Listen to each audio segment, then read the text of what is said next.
Cancer के चलते हुआ लेजेंडरी एक्टर का निधन। मौत के बाद घर में मिले 64 बंद सूटकेस। जब खुले ताले सामने आया एक बड़ा राज। निधन से पहले हो गया था मौत का पूर्वाभास। 20 दिन पहले कहा मेरा टाइम आ गया है। हम बात कर रहे हैं हिंदी सिनेमा के पहले सुपरस्टार राजेश खन्ना की। कहा जाता है कि उनसे बड़ा स्टार न लोगों ने देखा है न देख पाएंगे। लोग कहते हैं वो जब अपनी गाड़ी से निकला करते थे तो फैंस उनकी गाड़ी के सामने लेट जाया करते थे, उनकी एक झलक पाने के लिए।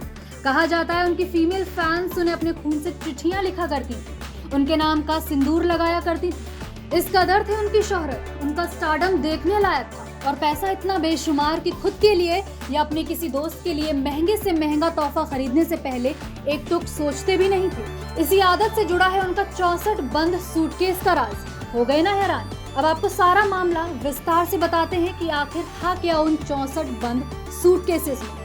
राजेश खन्ना की जिंदगी पर गौतम चिंतामणि की लिखी किताब dark star the loneliness of being Rajesh Khanna में इन 64 बंद सूटकेसेस का जिक्र किया गया है। इस किताब में ये भी बताया गया है कि राजेश खन्ना एक मिस्टीरियस शख्स थे। वो कब क्या करते थे और क्यों किसी को पता नहीं चलता था। उनकी अपनी एक अलग ही दुनिया हुआ करती थी। यहाँ तक कि जब उनका करियर ढला और डाउनफॉल शुरू हुआ तो उस वक्त भी राजेश खन्ना ने अपनी राजसी ठाट बाट नहीं छोड़ी। वो अपनी दुनिया के राजा थे। अपनी जिंदगी भी उन्होंने अपने मन मुताबिक जी। वहीं डार्क स्टार किताब में जिक्र किया गया है कि राजेश खन्ना जब विदेश की ट्रिप्स पर जाया करते थे तो खूब पैसा बहाया करते थे। वो लोगों के लिए गिफ्ट्स खरीदा करते थे और फिर उनके बारे में भूल जाया करते थे। जी हाँ, आपने बिल्कुल सही सुना। बहुत बार ऐसा होता था कि उन्होंने किसी के लिए कुछ खरीदा और वो वापस आकर गिफ्ट उन्हें देना ही भूल जाते थे। ये उनके लिए एक आम आदत थी।